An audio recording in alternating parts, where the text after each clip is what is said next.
Kemudian tanggal 10 itu saya sore hari dipanggil sama Pak MS. Oke. Untuk ke Saguling. Pada saat itu saya nunggu di ini karena mungkin masih istirahat Pak FS. Tidak lama kemudian datang Pak Santo, juga datang juga Pak Beni Ali, kemudian juga ada Cuk, ada Kasat kalau tidak salah. Terus saya diperintahkan ngobrol di lantai 1. Saya melaporkan dulu yang masalah CCTV kepada Pak FS, sudah dicek diamankan dan sudah dikonsen dengan penyidik. Perintah Pak FS, oh ya, kalau begitu nanti ini ada update dari Jambi. Update-nya itu ada 3 yang ditanyakan. Yang pertama masalah kronologis kejadian, kemudian masalah pemakaman, yang ketiga masalah mutasi adiknya, adiknya almarhum untuk dimutasi ke Jambi. Kalau bisa bro berangkat ke sana deh untuk menjelaskan semuanya, biar Pak Beni Ali di sini aja. Oh siap bang, berangkat besok aja selesai pemakaman. Akhirnya saya menghubungi Agus. Saudara diperintahkan FS untuk mengunjungi keluarga? Ya, ada permintaan dari keluarga korban itu ada 3 hal. Iya, makanya tadi saudara sudah sampaikan. Terus perintahnya saudara FS bagaimana pada saudara untuk berkaitan dengan keluarga korban? Ya, untuk berangkat ke Jambi. Berangkat ke Jambi? Berangkat ke Jambi menjelaskan. Saya izin sama PMS untuk berangkat ke Jambi itu ada dari Biro Propos, ada dari Biro Paminal, kemudian juga ada dari penyidik untuk menjelaskannya utuh di sana. Oh, silakan aja, makanya yang berangkat saya, Pak Santo, Pak Agus, sama Ripaji Samuel, beserta beberapa anggota. Jadi kami berangkat ber-7 di hari Senin. Sebelum berangkat, di hari Senin itu, saya nemuin Agus karena memang yang disampaikan sedang mengadakan lomba mancing dalam rangka 1 Juli. Di sana saya ketemu Agus memberitahu untuk menegaskan sebelumnya supaya cari tiket dulu. Ternyata tiket itu tidak ada. Adanya di pagi hari, sama ada di siang. Untuk sore sudah penuh. Penerbangan ke sana itu ada Garuda, Batik Air, dan Lion. Akhirnya coba cari tahu kalau menggunakan private jet. Seperti itu. Saudara menggunakan private jet itu seizin Verdi Sambo atau? Saya lapor di hari Senin. Lapor di hari Senin? Di hari Senin saya laporkan supaya kalau tidak, sebelumnya saya, ini tiket tidak ada bang, mungkin coba saya cari private jet. Terus Pak Epres bilang, yaudah coba aja. Jadi Seninnya baru saya dilaporkan, pas saat mau berangkat kan dipanggil sama beliau. Saya laporkan pada saat itu. Karena kalau berangkat menunggu, kalau besoknya lagi beliau jangan besok, harus sekarang. Kalau sekarang ya saya harus cari alternatif itu. Seperti itu yang mulia. Oke, kemudian? Berangkat dari, sebelumnya pada hari Senin itu saya di ruangan Pak FS itu ada Kabak Renmin. Kabak Renmin itu sedang mengecek apa yang saya minta, senjata dari HS yang tidak ada identitasnya. Karena senjata itu pada saat diamankan dan diserahkan ke kita, itu tidak ada identitas secuil pun. Sehingga saya memerintahkan untuk dicek dulu. Kemudian, mohon maaf, saya kembali lagi ke tanggal 9 dini hari itu, sempat ada sedikit diskusi sama Pak Santo terkait LP.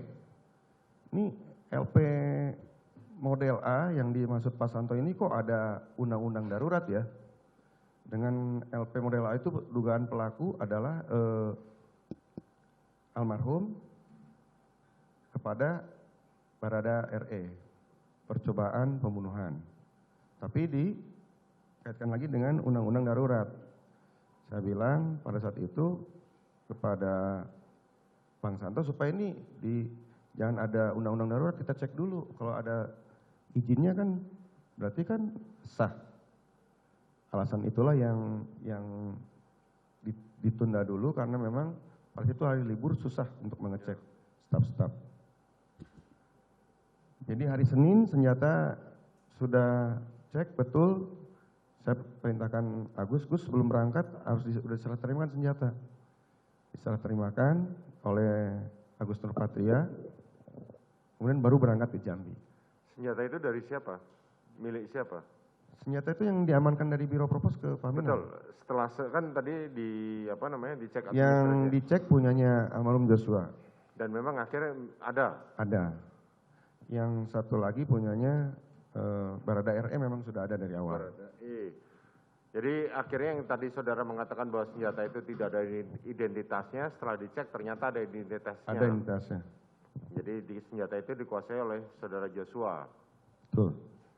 Nah, kemudian saya berangkat ke Jambi pukul 2:30, nyampe di sana sekitar 4:30 apa jam 5, saya lupa.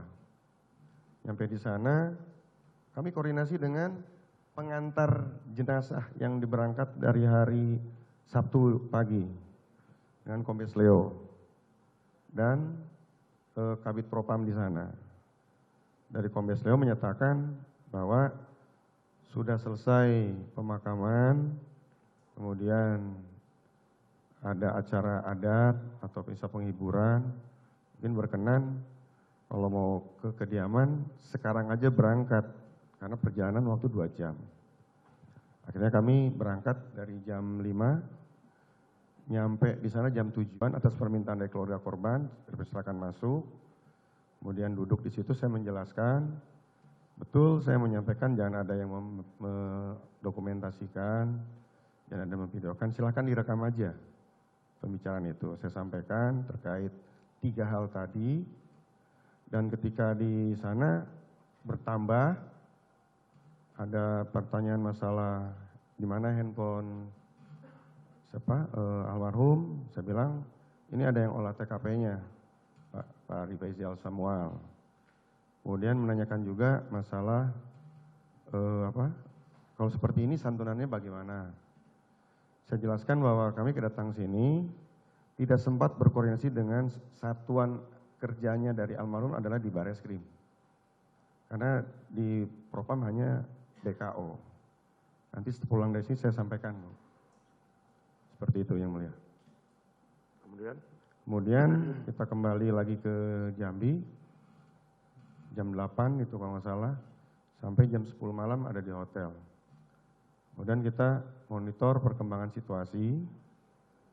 Kemudian di hari besoknya, ada bahwa Pak Santo menyampaikan supaya kita koordinasi dengan Polda.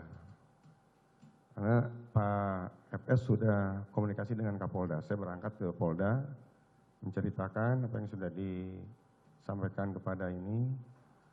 Di situ baru berita itu viral. Viral sampai muncul di mana-mana. Kemudian karena situasi seperti itu, saya mohon untuk dikelola kepada Pak Kapolda supaya jangan sampai viralnya mendisiskan institusi Polri. Kemudian sampai di Polda saya sampai habis maghrib jam 7, mungkin jam 7-an itu. Kembali ke hotel.